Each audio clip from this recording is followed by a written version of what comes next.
Assalamualaikum warahmatullahi wabarakatuh. Kami dari Kelompok 9 akan mempresentasikan materi dengan informal search dan algoritma lain dalam kecerdasan buatan.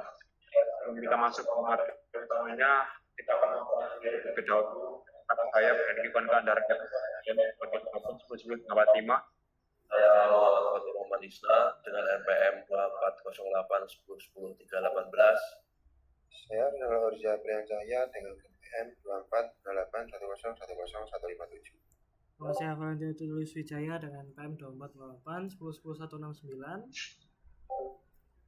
Saya Rizky Wajaludu Saputra dengan NPM Makir 016. Pertama-tama kita akan memperkenalkan ke teman-teman semua apa itu inform search. Jadi apa itu inform search? Jadi inform search itu merupakan metode pencarian yang menggunakan heuristik atau fungsi perkiraan. Tujuannya untuk membantu menentukan jalur terbaik menuju goal atau menuju tujuan yang ingin dicapai. Nah, berbeda dengan uninformed search yang tidak punya informasi tambahan.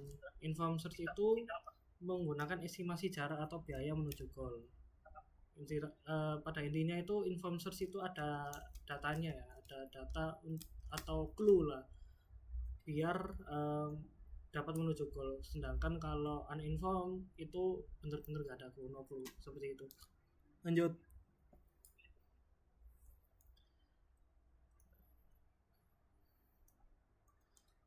Informed search itu ya tadi memiliki keunggulan dalam hal biaya yang dimana optimalitas dicapai dengan biaya pencarian lebih rendah.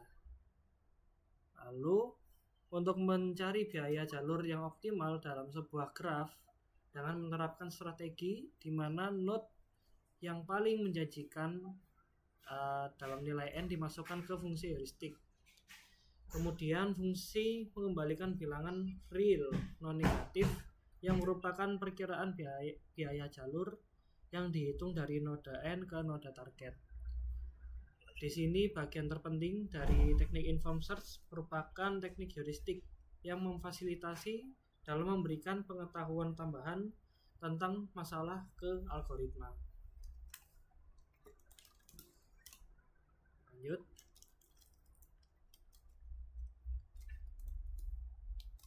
Oke, berikut adalah komponen utama daripada informed search. Kita mulai dari yang pertama dulu, yaitu keadaan, yaitu representasi suatu kondisi dalam ruang pencarian. Nah, setiap langkah dalam algoritma membawa kita ke satu state ke state yang lain. Yang kedua ada initial state, yaitu kondisi awal ketika proses pencarian dimulai. Semua perhitungan dan eksplorasi algoritma berawal dari titik ini. Lalu ada goal stage, adalah kondisi akhir yang ingin dicapai. Algoritma akan berhenti ketika menemukan state yang memenuhi kriteria tujuan. Lalu di sini ada cost, yaitu biaya nyata yang sudah dikeluarkan dari keadaan awal hingga mencapai suatu state tertentu. Nah, ini ada yang terakhir adalah heuristic function. Ini yang hanya dipunyai oleh informed search, yaitu fungsi yang digunakan untuk memperkirakan biaya atau jalur dari suatu keadaan atau state saat menuju keadaan tujuan atau goal. Seperti itu.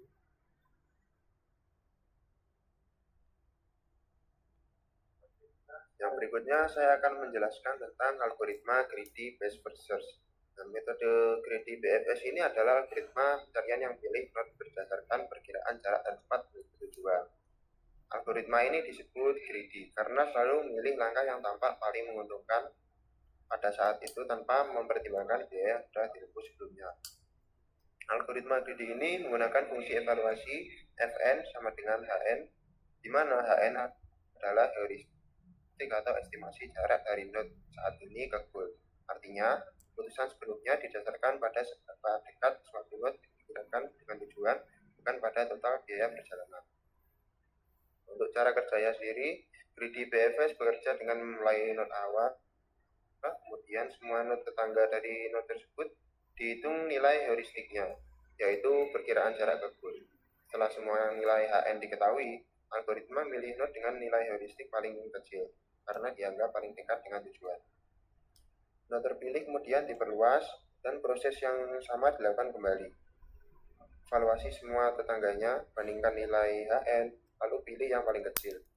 Langkah ini terus-menerus berulang sampai goal ditemukan atau tidak ada lagi node yang bisa diperluas.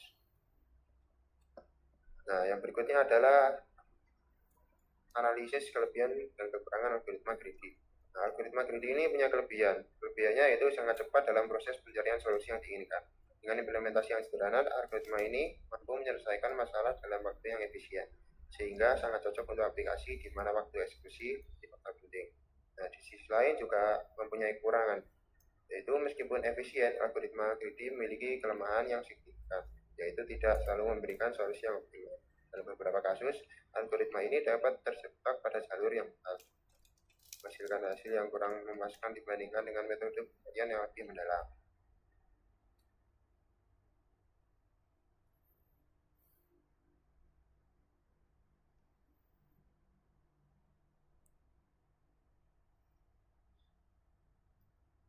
Selanjutnya kita akan menjelaskan tentang algoritma pencarian A. Ini menggabungkan bea dan heuristik. Jadi, algoritma A ini adalah algoritma pencarian. Ini digunakan untuk menemukan jalur terpendek antara titik awal dan akhir.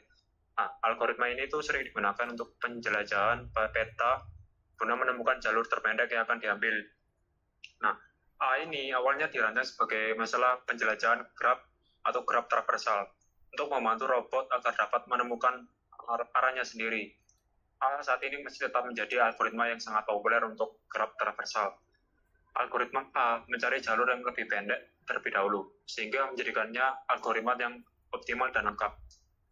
Algoritma yang optimal akan menemukan hasil yang paling murah dalam hal biaya untuk suatu masalah.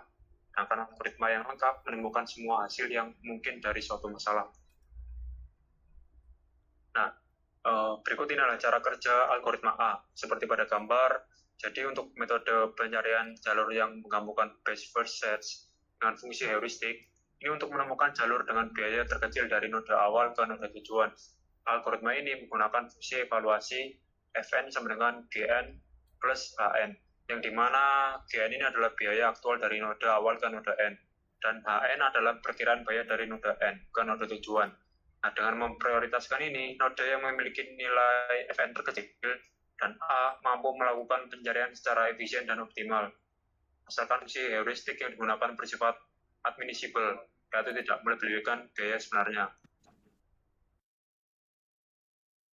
Nah, analisis A ini ada 4 ya. Yang pertama adalah komplit. Nah, ini artinya selama ruang pencarian bersifat terbatas dan biaya tiap langkahnya itu tidak negatif. Yang kedua ini adalah optimal. Nah, A yang juga bersifat optimal ini dengan syarat menggunakan heuristik yang admissible, yaitu tidak melebihi biaya sebenarnya menuju ke goal.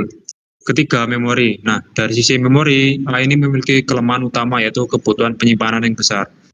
Yang keempat, ilustrasi. Nah, secara ilustrasi, A ini memperluas node secara bertahap berdasarkan nilai Fn terkecil.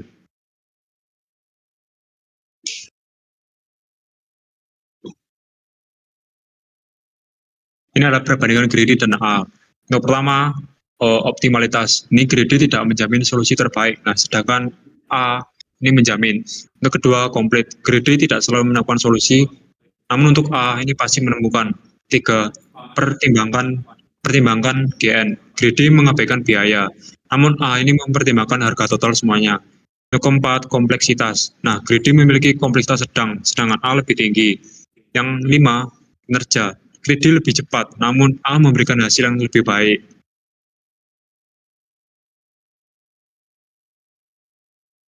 Nah, berikutnya kali ini ada studi kasus tentang kasus coin change ya, atau penukaran koin.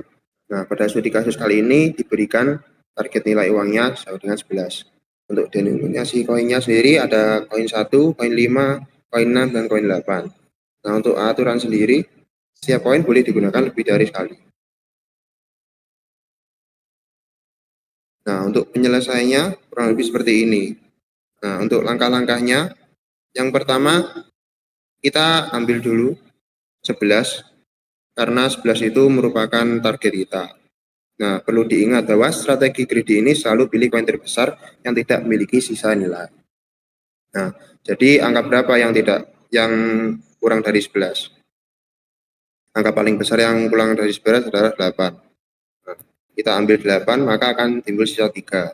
Nah, dari sisa 3 sendiri ini akan diturunkan di langkah 2. Lalu kita ambil angka yang paling besar lagi ya, yang kurang dari sisa. Nah, angka yang paling besar yang kurang dari sisa adalah 1. Nah, jika sudah ambil 1, maka sisa 2. Nah, sisa 2 diturunkan lagi, maka kita ambil angka lagi 1. Nah, lalu sisa 1. Lalu kita turunkan lagi 1, dan yang terakhir ini ambil 1, maka sisanya habis. Nah, untuk hasilnya sendiri seperti ini.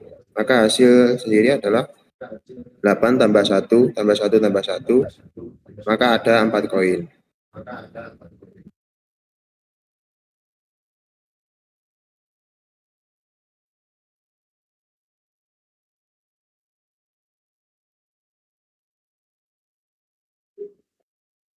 Nah, untuk penjelasannya sendiri, pada kasus koin change dengan target 11 dan koin 1568, metode greedy bekerja dengan cara selalu memilih koin yang terbesar dan tidak melebihi sisa nilai.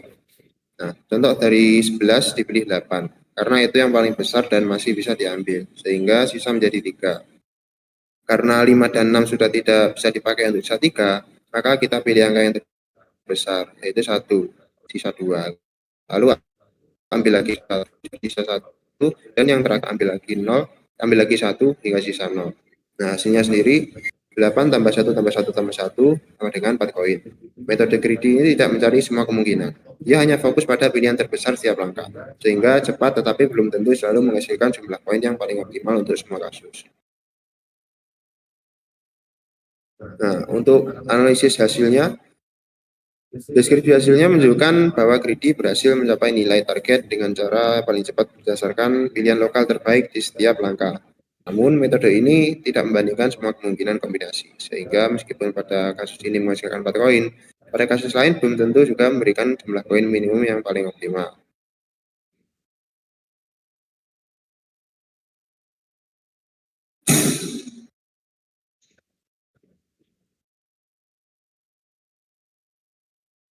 Oke, selanjutnya kita akan masuk ke studi kasus coin change.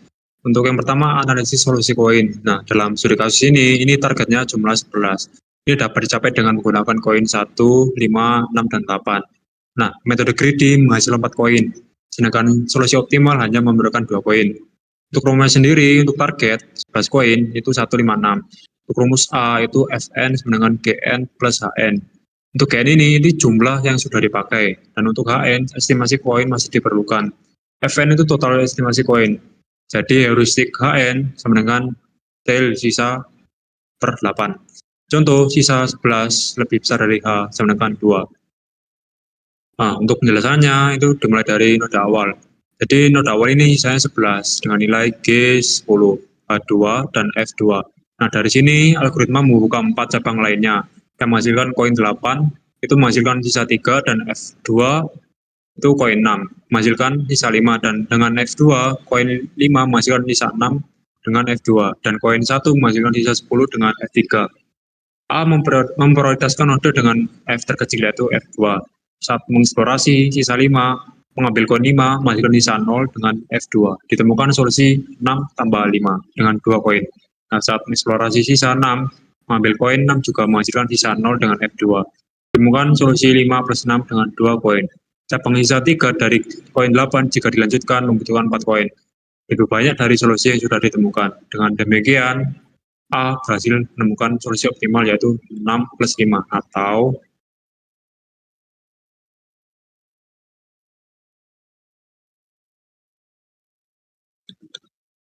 nah dari studi kasus tersebut kita akan menemukan hasil untuk eksplorasi A ini ditemukan bahwa target nilai 11 dapat dicapai dengan jumlah koin minimum sebanyak 2 koin melalui 2 kombinasi yaitu 6 ditambah 5 atau 5 tambah 6. Nah, solusi ini lebih optimal dibanding metode greedy yang membutuhkan 4 koin dengan kombinasi 8 ditambah 1 ditambah 1.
Oke, selanjutnya kita masuk ke N-Colony. Jadi N-Colony ini adalah algoritma optimasi yang terinspirasi dari perilaku semut dalam mencari makanan. Bisa kita lihat dari namanya sendiri, N-Colony yaitu koloni semut. Jadi setiap kali semut itu melewati jalur, semut itu akan selalu meninggalkan jejak yaitu berupa zat-zat kimia. Yang dimana di jalur yang sering dilalui atau jalur yang terpendek itu akan kuat untuk zat kimianya, jadi sehingga menarik semut-semut yang lainnya. Jadi jalur itu akan menjadi jalur yang dominan untuk semut mencari makanan. Nah, kalau misal di dalam sebuah algoritma, konsep ini itu diterapkan dengan membuat semut buatan yang dimana ini bergerak di dalam ruang solusi. Jadi setiap semut itu membangun solusi secara bertahap, lalu memberikan jejak, yaitu jejak yang sudah saya bilang tadi, yaitu jejak zat kimia pada jalur yang dianggap itu jalur yang terbaik atau jalur baik. Next. Nah, ini adalah gambaran bagaimana tahapan proses dari N-colony tersebut. Jadi N ini adalah titik sarangnya, lalu F ini adalah tempat untuk makanannya. Nah, yang dimana di gambar yang pertama ini semua jalur itu memiliki jumlah zat yang sama. Jadi semua jalur itu dilewati dengan semua semut. Masih belum ada jalur yang dominan. Nah, di gambar nomor 2 ini semut sudah mulai menemukan jalur yang lebih pendek. Bisa kita lihat di gambarnya itu zatnya itu lebih tebal di bagian tengah sini dan jalur-jalur sebelumnya. Jadi mereka sering bolak-balik di jalur tersebut sehingga zat-zatnya terkumpul lebih banyak di jalur tersebut, jadi menjadi lebih dominan. Dan di tahap yang terakhir, yang ketiga ini, jalur yang terpendek itu semakin kuat. Jadi sebagian besar semua semut melewati jalur tersebut. Jadi zatnya akan semakin lebih tebal karena jalur itu akan menjadi jalur yang paling dominan karena hanya jalur itu yang terpendek atau yang terbaik. Jadi mungkin untuk N-colony seperti itu. Nah, seterusnya kita lanjut ke simulate annealing. Nah, untuk simulate annealing ini adalah algoritma optimasi yang terinspirasi dari proses pendinginan logam dari dalam fisika. Saat logam di mana kalau didinginkan secara perlahan, susunan partikelnya akan mencapai kondisi yang lebih stabil karena memang melalui sebuah proses. Nah, prosesnya ini diterapkan kalau misalnya diterapkan dalam algoritma itu dengan cara membiarkan sistem itu mencoba berbagai solusi, termasuk solusi yang kadang lebih buruk karena simulate annealing ini eh, tidak langsung menolak solusi tersebut. Jadi eh, kadang simulate annealing ini menerima solusi meskipun solusi itu lebih buruk supaya tidak terjebak pada solusi lokal atau lokal minimum. Nah, untuk cara kerjanya sendiri dimulai dari satu solusi awal, kemudian memilih solusi berikutnya secara acak. Nah, jika solusi baru lebih baik, maka langsung diterima. Jika lebih buruk, nah itu masih ada kemungkinan untuk diterima, karena ini simulate annealing, bukan hill climbing. Kalau hill climbing itu nantinya kalau misalnya ada kemungkinan solusi buruk, itu biasanya langsung ditolak. Nah, jadi simulate annealing ini menggunakan suhu. Jadi ketika suhu itu sedang tinggi,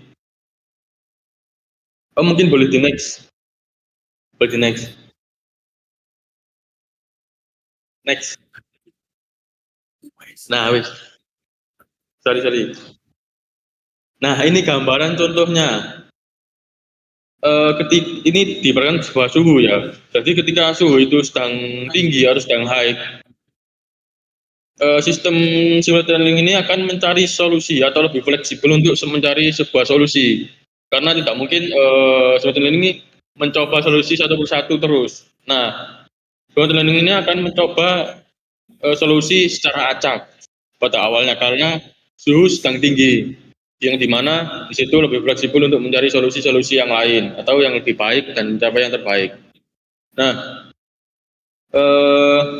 di awal suhu sedang tinggi, dia akan mencari yang lebih jauh dan membandingkan. Misal di sini ada lokal minimum dan global minimum, berarti cost functionnya adalah menyuruh si modeling ini mencari menganggap nilai yang lebih kecil adalah nilai yang terbaik. Jadi makanya menjadi lokal minimum dan global minimum dan untuk mencapai sebuah solusi yang terbaik itu akan mencapai global minimum atau seluruh ya, bukan di lokal saja. Nah, awal dia akan turun ke lokal minimum, menerima solusi dari lokal minimum. Nah, selanjutnya dia akan naik. Ini diabarkan sebuah gunung yang ada lembah ya.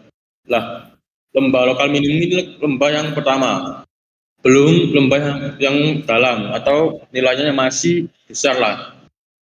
Nah, kemudian dia akan menaik. Nah, naik ini bisa jadi adalah solusi yang terburuk. Nah, selanjutnya dia akan lebih naik lagi, mencari lagi, meskipun itu solusi yang terburuk. Nah, ketika itu ada solusi lain, dia akan turun ke sini di tempat global minimum ini.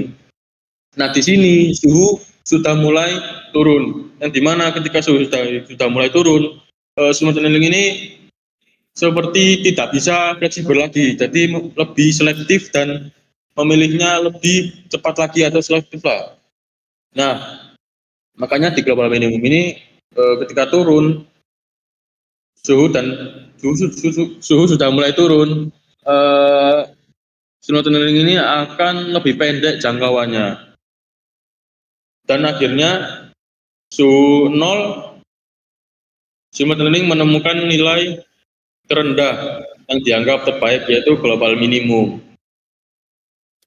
Jadi intinya ketika suhu itu sedang tinggi atau sedang dinaikkan, maka simulate learning ini lebih bisa fleksibel untuk mencari solusi-solusi yang ada. Nah, ketika suhu turun, baru simulate learning ini akan mempersempit dan tidak fleksibel seperti pada saat suhu sedang naik. Jadi lebih selektif lagi untuk memilih solusi yang terbaik. Tapi itu semua tergantung dari orang yang memerintahkan atau pancennya meminta nilai tertinggi itu adalah terbaik atau nilai terendah itu adalah terbaik. Ketika nilai yang dipingin untuk pancennya itu adalah nilai terendah itu adalah terbaik, maka yang dicari adalah global minimum. Nah, ketika pancennya itu nilai tertinggi itu adalah nilai yang terbaik, maka menjadi global maksimum. Yang dicari global maksimum, bukan minimum, bukan yang terendah, tapi yang tertinggi, nilai tertinggi. Jadi timbangan seperti itu. Kalau misal contoh sebuah penjadwalan itu misal memakai simulate annealing ya, jadwal dosen, mahasiswa dan matkul acak. Nah, di situ nilainya itu kan pasti error ya. Nah, errornya itu per error nilainya 10. Berarti total misal 3 yang trouble, berarti 30. Nah, di situ simulate annealing akan mencari solusi terus sampai nilai errornya itu 0. Jadi gampangnya seperti itu. Jadi mencari nilai terbaik yang diinginkan dari pancennya sendiri, mencari global minimum atau global maksimum. Nah, mungkin misal suhu itu tidak dinaikkan atau suhu langsung dinolkan, maka yang terjadi adalah akan stuck di lokal saja, tidak sampai ke global minimum. Nah, yang artinya bukan tidak akan, tapi tidak menemukan solusi yang terbaik kalau misal suhu langsung dinolkan. Jadi mungkin seperti itu untuk simulate annealing kasarnya ya. Mungkin bisa dilanjut. Baik, berikutnya ialah hill climbing. Hill climbing adalah algoritma pencarian lokal yang bekerja dengan cara selalu berpindah ke solusi yang lebih baik. Dan posisi saat ini, algoritma ini dimulai dari satu solusi awal, kemudian mengevaluasi semua solusi di sekitarnya, lalu memilih yang memiliki nilai paling baik. Proses ini terus diulang hingga tidak ada lagi solusi yang lebih baik, sehingga algoritma berhenti pada titik tersebut. Metode ini sederhana dan cepat karena hanya fokus pada perbaikan langsung di sekitar solusi saat ini tanpa mempertimbangkan jalur lain yang lebih jauh. Namun, kelemahannya adalah bisa terjebak pada lokal optimum, yaitu solusi yang terlihat terbaik di area tersebut tetapi bukan solusi terbaik secara keseluruhan. Oleh karena itu, hill climbing efisien untuk pencarian cepat tetapi tidak selalu menjamin hasil optimal secara global. Berikut adalah contoh hill climbing. Cara kerja hill climbing sesuai dengan gambar tersebut. Algoritma dimulai dengan current state, titik hijau di tengah lembah kecil. Di posisi itu, algoritma melihat solusi tetangga di sekitarnya. Jika ada tetangga dengan nilai fungsi objektif lebih tinggi, maka algoritma pindah ke titik tersebut. Bergerak naik. Proses ini terus diulang, selalu memilih arah yang paling naik di sekitar posisi sekarang. Pada gambar terlihat beberapa kondisi penting. Jika algoritma mencapai lokal maksimum, ia akan berhenti karena tidak ada lagi tetangga yang lebih tinggi. Meskipun masih ada global maksimum yang lebih tinggi di tempat lain, jika berada di flat lokal maksimum atau disebut plateau, algoritma bisa kesulitan menemukan arah karena nilainya sama. Pada bagian shoulder, algoritma bisa berhenti terlalu cepat karena terlihat seperti sudah tidak ada kenaikan signifikan. Intinya, hill climbing hanya bergerak naik secara lokal dan tidak pernah turun, sehingga bisa terjebak sebelum mencapai puncak tertinggi atau bisa disebut global maksimum.